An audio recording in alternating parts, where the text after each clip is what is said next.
Hey guys, welcome back. I hope you are doing good. तो आज की video में हम स्पेसिफिकली दो टॉपिक्स पे बात करने वाले हैं। एक तो है कि क्राइजा के साथ करंटली क्या हो रहा है, बिकॉज अगर आप इस स्टॉक को ट्रैक कर रहे हैं तो यू विल नोटिस कि हार्डली एक महीने में अब ये अपने ऑल टाइम हाई से 25 to 30% सडनली करेक्ट हो गया है। तो what essentially is happening with the stock, हम लोग ये थोड़ा अंडरस्टैंड करेंगे। बिकॉज एज सच कोई कंपनी की तरफ से ना नेगेटिव न्यूज आया है, ना मैनेजमेंट ने कोई नेगेटिव अपडेट दिया है। तो what essentially is worrying for the market, ये हम थोड़ा पिक्चर अंडरस्टैंड करेंगे। And also secondly will cover कि एआई का इसमें क्या कुछ रोल है। Is AI is the reason behind जो भी डेवलपमेंट हो रहा है। तो यू विल थिंक यार एआई का इसके साथ क्या रिलेशन है, मतलब जो क्राइजा का बिजनेस मॉडल है इसेंशियली ये क्या करता है। स्टूडेंट्स को अगर हायर स्टडीज के लिए आउटसाइड इंडिया जाना है या फिर कोई भी एक स्टूडेंट को ए कंट्री से बी कंट्री में पढ़ने जाना है तो ये फैसिलिटेट करता है। यूनिवर्सिटीज के साथ इनका टाइप होता है और फिर वहां पे एडमिशन प्रोसेस में इनको ये हेल्प करता है। तो how is AI actually impacting all that, तो you might think in a way, but see this thinking is pretty much similar. अगर डोमिनोज सोचे कि मेरा जोमेटो और स्विगी से क्या कॉम्पिटिशन, राइट, मतलब वो तो पिज्जा बनाते भी नहीं है। तो दिस एग्जैक्टली द लॉजिक जिसके साथ Cryzac essentially is maybe also getting impact, and I'll tell you, as the week progress through the video. तो चलिए शुरुआत करते हैं। अब Cryzac का बिजनेस मॉडल शॉर्ट में एक्सप्लेन कर दिया। ये स्टूडेंट्स को आउटसाइड जहाँ पे हायर स्टडीज के लिए जाना है उसमें फैसिलिटेट करता है। जो भी यूनिवर्सिटीज है इनके एसेंशियली क्लाइंट्स है। जो स्टूडेंट्स अप्लाई करते हैं, अगर उनको उस यूनिवर्सिटी में एनरोलमेंट मिल गया, एडमिशन मिल गया, तो यूनिवर्सिटी से बेसिकली पर एप्लीकेशन Cryzac को कुछ फीस मिलती है। तो ये इनका बेसिक सा बिजनेस मॉडल है और ये इनका प्राइमरी बिजनेस मॉडल है। डेफिनेटली जो प्रीवियस रिजल्ट है उसके बाद मैनेजमेंट ने बोला है we want to diversify our business. यहाँ पे वीजा रिलेटेड सर्विसेज या फिर अकोमोडेशन या फिर फाइनेंस रिलेटेड कुछ अगर फैसिलिटीज चाहिए तो हमारे प्लेटफॉर्म पे हम वो भी फैसिलिटेट धीरे धीरे करने वाले हैं। बट करंटली जो ब्रेड एंड बटन का बिजनेस मॉडल है वो ये एजुकेशन, जो ऑनलाइन एडमिशन का जो प्रोसेस है वो ये अपने प्लेटफॉर्म के थ्रू सर्व करते हैं और उसको उनके रिलेटेड एक फी एज अ रेवेन्यू जो इनका बनता है वहां से। अब इनका अगर रेवेन्यू स्प्लिट देखेंगे तो ज्योग्राफी वाइज ऑलमोस्ट 95% तक का इनका रेवेन्यू है वो अभी भी यूके मार्केट से आता है। हालांकि परसेंटेज ये कम हुआ है प्रीवियस 3-4 सालों में, बट अभी भी 95% डिपेंडेंस है यूके मार्केट पे। और जो रिमेनिंग है उसमें आयरलैंड है, कनाडा है, देन ऑस्ट्रेलिया है, देन दुबई है, देन यूएस है। बहुत छोटा छोटा परसेंटेज है, but that all is adding up to 5%। तो इनका जो बिजनेस मॉडल की हमेशा से जो वीक लिंक की बात होती है वो ये है कि इनका यूके पे बहुत ज्यादा डिपेंडेंस है। ऑब्वियसली 95% अगर आपका रेवेन्यू किसी एक ज्योग्राफी से आ रहा है और वहां की अगर वीजा पॉलिसीज में या फिर जॉब रिलेटेड जो पॉलिसीज है वहां पे अगर कुछ भी फ्लक्चुएशन होता है, चेंजेस होते हैं, तो it can directly impact Cryzac business model. But currently ऐसा कुछ हुआ नहीं है, राइट, मतलब यूके से एज सच कोई पॉलिसी चेंजेस नहीं हुए हैं। बट कहाँ पे डेवलपमेंट्स हुआ है, तो डेवलपमेंट्स इसेंशियली हुआ है यूएस मार्केट में। अब सी जब कॉन कॉल हुआ था इनके Q1 के रिजल्ट के बाद, तो management was particularly focus saying, जब ये बात उठाई गई कि भाई आपका अभी भी डिपेंडेंस काफी ज्यादा यूके मार्केट पे, तो मैनेजमेंट वेरी कंफर्टेबली सेड कि we are aggressively now onward going to focus on the other markets like US, which is a very big market जहां से काफी लार्ज क्वांटिटी में students even from India and even the neighbouring countries go for higher studies. तो US इनका एक destination market था जहां पे ये फोकस करने वाले थे। And apart from that Canada है, आयरलैंड है, अदर यूरोपियन रीजन कंट्रीज है, मिडल ईस्ट है, यहाँ पे इनका डाइवर्सिफिकेशन पे फोकस है। बट जो करंटली न्यूज फ्लो आ रहा है, ट्रैकिंग जो ट्रम्प भाई साहब ने H1B रिलेटेड रेस्ट्रिक्शंस अनाउंस किया है, देन उसके बाद if you are tracking the news, जो जुलाई टू अगस्त के बीच में जो स्टूडेंट्स के एप्लीकेशंस होते हैं for higher studies going into US, वो ऑलमोस्ट 50% ड्रॉप हो गया है। एक तो ये न्यूज आया जहाँ पे एप्लीकेशंस इनका रिड्यूस होते हुए दिख रहा है, जो student outside of the India जा रहे हैं पढ़ने के लिए।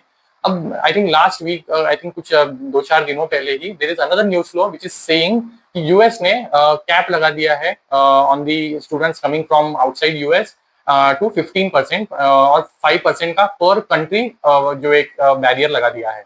तो see while these percentages gets applied and comes into effect, essentially क्या होने वाला है, number of students going into the US is going to essentially get impacted. See, अब currently जो students US में पढ़ने जाते हैं, they go on typically on a F1 visa. But F1 visa पे वो पढ़ने तो चले जाएंगे, बट फाइनल गोल क्या होता है, कोई भी जब एम्बिशन लेके यूएस पढ़ने जा रहा है तो फाइनल गोल है कि भाई हमें अगर वहां पे एजुकेशन कंप्लीट करने के बाद जॉब मिल जाए, वहां पे हम सेटल होना चाहते हैं। Many people have that dream.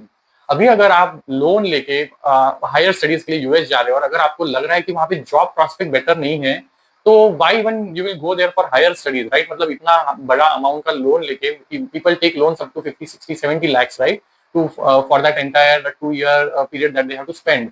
तो इतना बड़ा लोन लेके अगर आप वहां पे जा रहे हो और आपको जो जॉब मिलता है, again after you complete the your studies, आपका F1B आई थिंक 1 और 2 मंथ्स के लिए आप still you can search for the job, after which अगर जो भी आपको कंपनी हायर करता है वो H1B के लिए अप्लाई करेगा। तो H1B पिक्चर में तभी आता है। तो अभी अगर H1B पे रेस्ट्रिक्शंस है तो इसेंशियली जो पढ़ने जा रहे हैं उनकी जॉब प्रोस्पेक्ट खराब हो रहे हैं। तो इसेंशियली अगर जॉब प्रोस्पेक्ट खराब हो रहे हैं तो students are not willing to even go, right? तो applications, number of applications happening to the US for different universities, that count has fallen by 50%। तो सी इसेंशियली इसमें से क्या निकल के आ रहा है कि क्राइजैक जहां पे अपने बिजनेस मॉडल को डाइवर्सिफाई करने की बात कर रहा था into other geographies like US, तो वो होता हुआ तो इसेंशियली नहीं दिख रहा है जो नंबर्स करंटली आ रहे हैं। तो अगेन इसके रिलेटेड मैनेजमेंट से एक आई थिंक आर्टिकल जिसमें मैंने पढ़ा, दे आर सेइंग कि it is not going to have any material impact because हमारा तो यूएस से बिजनेस काफी कम है, 95% यूके से आता है। तो अगर वो स्टूडेंट्स यूएस नहीं जाएंगे तो they might get again they might defer their decision to again some other countries like UK region or the European region. तो I looked at other regions as well. तो मैंने कुछ और न्यूज आर्टिकल्स या फिर थोड़ा रिसर्च करके देखा। तो what I find is that I go through all these points one by one. तो if you look at this news article from Canada, तो Canada is also following some other something similar, right? मतलब यहाँ पे भी अगर आप देखेंगे तो यहाँ पे restrictions है around 80% of the applications that happened to the Canada are getting rejected। और इसके पीछे भी रीजनिंग जो है वो काफी सिमिलर है। मतलब एक तो इसेंशियली जॉब्स का दिक्कत है, जॉब इसेंशियली जितने अवेलेबल है उससे कई ज्यादा एप्लीकेशन है, कई ज्यादा स्टूडेंट्स है, तो they are not jobs available. And then again जो लोकल पीपल है they are not getting the desired jobs. तो ये जॉब मार्केट के जो प्रॉब्लम्स है उसकी वजह से अगेन जो एप्लीकेशंस है for the students that are coming to Canada are getting rejected. उसमें 80% स्टूडेंट्स है जो इंडियन है जिनके वीजाज है, स्टूडेंट वीजाज है, are getting rejected.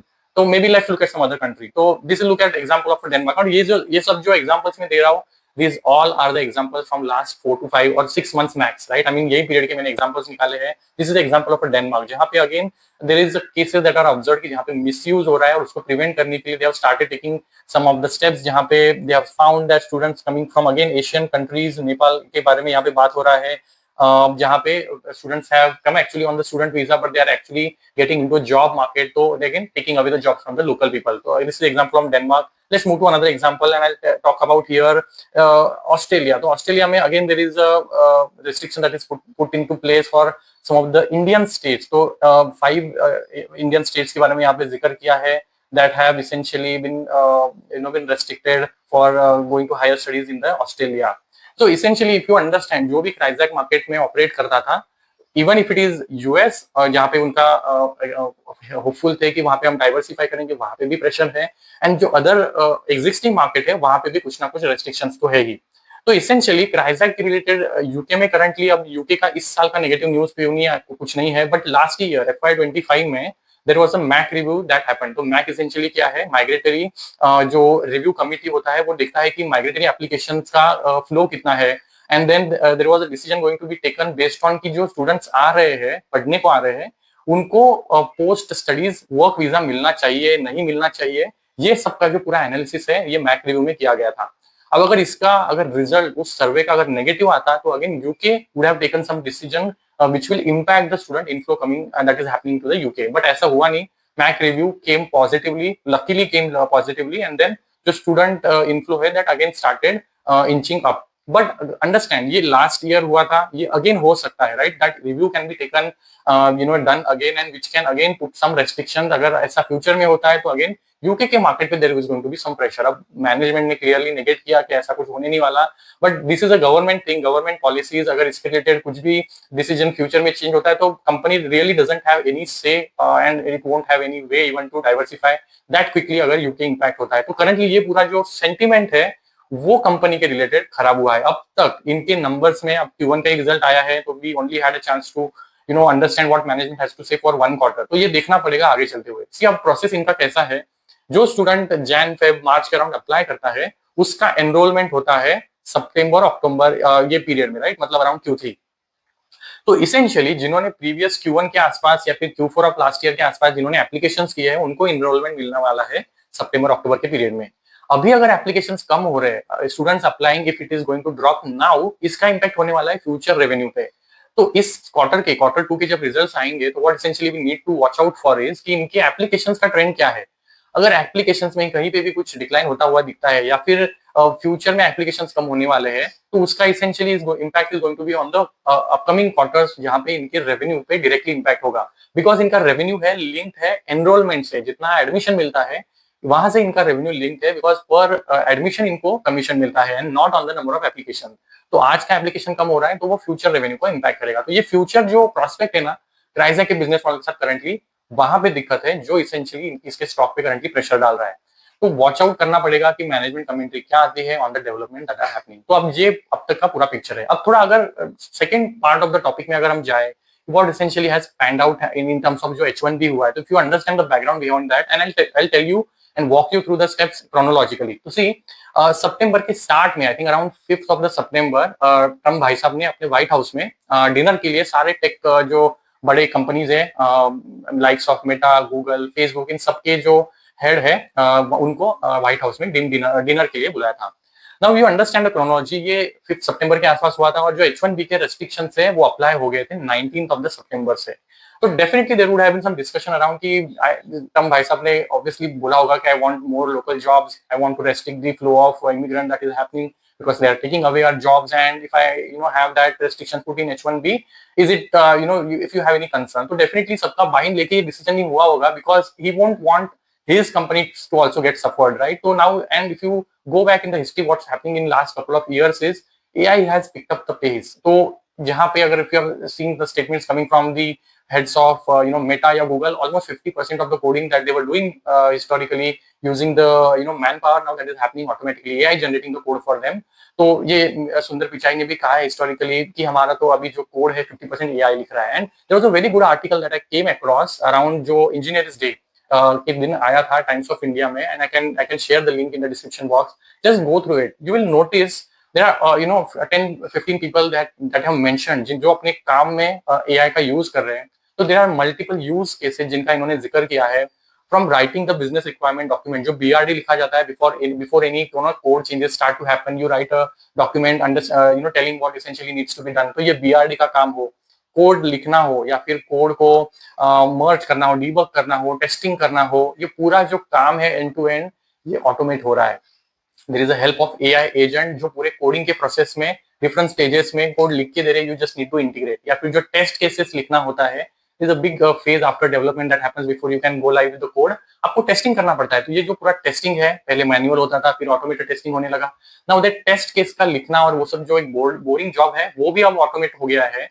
So these are the kind of use cases that are currently getting done in the Indian companies itself, right? तो ये अगर रियल लाइफ में हो रहा है तो what you understand from this is essentially जितने लोग पहले जॉब के लिए रिक्वायर्ड थे मे बी उतने नहीं लगेंगे, राइट? तो इसेंशियली ये अंडरस्टैंडिंग जो ये सारे बड़े कंपनीज है, जो टेक कंपनीज है in the US, they also are observing this. तो अगर इतने सारे अगर एम्प्लॉयज की जरूरत ही नहीं है, अगर एआई कोडिंग कर सकता है, डॉक्यूमेंटेशन कर सकता है, टेस्टिंग कर सकता है, and probably in the future it can do the entire process end to end, maybe time लगेगा but it could not, we can't negate that possibility.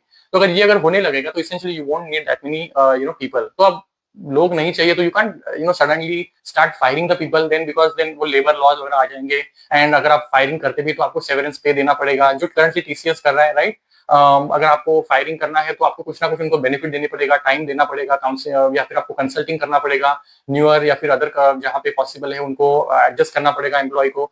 तो ये सारा सब कुछ होता है। बट अगर आप रेस्ट्रिक्शंस बढ़ाते हैं धीरे धीरे, आप जॉब रिलेटेड रेस्ट्रिक्शंस बढ़ाए, आप वर्क आवर्स बढ़ाए, या फिर आप H1B रिलेटेड रेस्ट्रिक्शंस लगाए, because of which what happens is the sentiments are getting bad, right? Sentiments अगर खराब होंगे तो लोग आएंगे ही नहीं। तो essentially you are doing a preventive thing. आप बोल रहे हो कि हमें इसेंशियली ज्यादा लोगों की जरूरत नहीं है। तो नाउ सी, अगर ये H1B का इसेंशियली इम्पैक्ट किस पे होने वाला है, तो H1B जो करंटली ऑलरेडी यूएस में, वहां पे तो इम्पैक्ट है नहीं, जो जाने वाले हैं, right? Again again who is going, people essentially जो F1 पे जा रहे हैं, अगर वो अपना स्टडी खत्म करने के बाद अगर वो जॉब चाहते हैं तो उनको H1B चाहिए। और वही तो सब स्टूडेंट्स है, राइट? जो क्राइजैक के इसेंशियली कैन बी यूज, और कस्टमर्स ऑफ द क्राइजैक, राइट? इसेंशियली जो क्राइजैक का प्लेटफॉर्म यूज कर सकते, तो वही इसेंशियली अब नहीं चाहेंगे। तो essentially students are going to get impacted, जो क्राइजैक को भी इम्पैक्ट कर सकता है। तो ये स्टूडेंट्स नहीं जा रहे, and that flow if gets restricted, that essentially will find a way into probably, अगर जैसे क्राइजैक बोल रहा है, अगर अदर ज्योग्राफीज में जाता है तो we'll have to see that, but currently तो हमें वो कॉन कॉल में ही पता चलेगा। अब सेकंड पार्ट ऑफ आर्गुमेंट ये है कि अगर H1B के रेस्ट्रिक्शंस आते हैं तो there might be a more outsourcing that will happen from US to India. Like मतलब जो भी कंपनीज है वो आउटसोर्सिंग अपना बढ़ा देगी, बिकॉज अपने अगर H1B की कॉस्ट बढ़ा दी है तो एम्प्लॉइज अगर वहां पे आके काम नहीं कर सकते तो आपको वो वर्क जो है यहाँ पे शिफ्ट करना पड़ेगा। But if you think logically, अगर सच में एम्प्लॉइज की जरूरत होती है और वो काम अगर मैनेजेबल नहीं होता तो ये रेस्ट्रिक्शंस इन फर्स्ट प्लेस नहीं आते, राइट? बिकॉज अगर वो काम जो पहले करने के लिए एम्प्लॉय की जरूरत थी वो काफी हद तक कोडिंग हो गया, टेस्टिंग हो गया, जो भी डॉक्यूमेंटेशन है सब कुछ अगर एआई कर रहा है, तो जो लिमिटेड रिसोर्सेस यूएस में ही अवेलेबल है लोकली, वहां पे भी मैनेज हो सकता है। तो इवन जो आउटसोर्सिंग की पॉसिबिलिटी है या फिर प्रोबेबिलिटी है वो भी मुझे उतनी बड़ी नहीं लगती। Additionally, if you thinking, in terms of what MNCs are doing currently, they are setting their own capability centre, जो जीसीसी सेटअप हो रहे हैं, अगर जिनको जो भी रिक्वायरमेंट है वो अपनी छोटी टेक टीम्स खुद ही बिल्ड कर रही है और वो अपना जो टेक का काम है इंटरनली कर रही है, राइट? तो इसेंशियली आउटसोर्स करने पे फोकस इसेंशियली कम होगा, इंटरनली अपनी जो रिक्वायरमेंट वो फुलफिल करने में फोकस होगा। भी अगर यहाँ पे जीसीसी सेटअप करना पड़े तो they are going with that approach. तो इसेंशियली अगर आईटी कंपनीज के पर्सपेक्टिव से सोचे तो उनको आउटसोर्सिंग से जो रेवेन्यू आ रहा था करंटली, जो उनका बिजनेस मॉडल है आउटसोर्सिंग बेस्ड, वहां पे भी एक ब्लीक पिक्चर है। मतलब रेवेन्यू आएगा कहाँ से अगर ये आउटसोर्सिंग होगा ही नहीं तो। नाउ एआई की वजह से डेफिनेटली कॉस्ट कटिंग आएगा, बिकॉज आपको लोअर काउंट ऑफ एम्प्लॉइज लगेंगे, कम लोगों में ज्यादा काम हो पाएगा, एफिशिएंसीज आएंगी। बट ये सारे मेजर्स है जो आपके बॉटम लाइन को सपोर्ट करेंगे। What about top line? Top line को ग्रो करने के लिए तो आपको नया काम मिलना चाहिए, नए नए क्लाइंट्स के साथ आपको टाइप करके वहां से कुछ ना कुछ रेवेन्यू बनना चाहिए। बट अगर आउटसोर्सिंग का अगर अपॉर्चुनिटीज कम होंगी तो इनको काम कहाँ से मिलेगा? तो इसेंशियली कॉस्ट कटिंग हो रहा है वो एक पॉजिटिव है, बॉटम लाइन को सपोर्ट करेगा, but all that essentially matters is आपकी ग्रोथ को क्या होगा। तो बड़े आईटी कंपनीज जो टिपिकली 4 to 6 लाख एम्प्लॉइज को बेस लेके चल रहे हैं, likes of HCL tech, Wipro या फिर इन्फोसिस, टीसीएस, तो इनके साथ थोड़ा दिक्कत है। HCL टेक थोड़ा बेटर ऑफ है, बट जो बड़े तीन है वो उनके साथ ज्यादा दिक्कत है to navigate and mould themselves into the जो एआई का मॉडल है। जो छोटे कंपनीज है, and that's why they also command better valuation. छोटे आईटी के जो मिड साइज वगैरह जो कंपनीज है वो जल्दी मोल्ड हो सकती है। उनके एम्प्लॉय बेसिस अगर आप देखेंगे तो अंडर 20-30,000 है, तो they can quickly navigate mould themselves into what is required for AI. छोटे एंड जो मीनिंगफुल प्रोजेक्ट्स है which are AI driven, they can contribute to that and keep growing that. तो visibility wise also AI is impacting जो currently India में हो रहा है, and we also talked about how it is impacting Crizac in a way, though these are secondary tertiary impacts currently। immediately तो ऐसा नहीं होने वाला है कि सब halt हो जाएगा, but over a period of time you will notice कि इसका impact आएगा। lesser number of people will be required। currently we are producing almost 15 lakh engineers every year। अब जो एम्प्लॉयज की हायरिंग होती थी, if you observe the trends 2020 के पहले, almost the Indian IT industry was absorbing almost 3 to 4 lakh employees itself, and then बाकी सारे sectors में डिवाइड होता था, right? And obviously there still was some unemployment as well. But अभी जो hiring है प्रीवियस 3-4 सालों में, जहाँ पे 4-4.5 लाख होता था वो 3 लाख पे, 2 लाख पे, प्रीवियस ईयर में ऑलमोस्ट 1 लाख के आसपास हुआ है। तो ओवरऑल आईटी इंडस्ट्री का जो कंजम्पशन है, एब्जॉर्प्शन है इंजीनियर्स का, वो भी नहीं हो रहा है। तो इसेंशियली जॉब्स क्रिएट नहीं होंगे, तो again there will be a bigger problem of unemployment. अगर आउटसोर्सिंग नहीं होगा तो ये सारी IT employees, IT companies office setup कम करेंगे, तो रियल एस्टेट का डिमांड घटेगा, तो कंजम्पशन पे प्रेशर आएगा। तो this is all going to be secondary tertiary impact जो करंटली हो रहा है with the advancement of AI. तो you will have to all keep tracking that. जो करंटली मैं तो obviously I am not that bullish on AI, maybe smaller mid cap companies still will do well, but other business models like Crizac is going to have some impact। I mean, you can't negate the fact that students, अगर किसी को जाना ही है पढ़ना है तो they will have to, what Crizac essentially will need to do is उसको other geographies में जाना पड़ेगा। अदर ज्योग्राफीज में जहाँ पे डिफरेंट काइंड्स ऑफ यूनिवर्सिटीज है which are not just into technical expertise, may be banking में है या फिर MBA रिलेटेड अदर तरह के जो इंस्टीट्यूट है उनके साथ टाइप करना पड़ेगा। अपना जो सोर्सिंग है वो भी डाइवर्सिफाई करना पड़ेगा, डेस्टिनेशन मार्केट्स है वो भी डाइवर्सिफाई करना पड़ेगा। जैसे करंटली चाइना ओपन अप हो रहा है, जर्मनी ओपन अप हो रहा है, यहाँ पे टाइप्स बढ़ाने पड़ेंगे और अपना जो बिजनेस मॉडल है उसको एग्रेसिवली और ज्यादा डाइवर्सिफाई करना पड़ेगा। सोर्सिंग साइड पे ये ऑलरेडी डाइवर्सिफिकेशन अच्छे पेस से कर रहे हैं, बट डेस्टिनेशन साइड पे इनको काफी काम करना बचा है। तो will have to see all this. Secondary quarter है, जब इनके रिजल्ट्स आएंगे और मैनेजमेंट से बात हो पाएगा तो will understand more about their perspective. But currently तो इतना पिक्चर सही नहीं है। तो चलो यही कर सकते हैं। Let me know your queries and address. Thank you so much.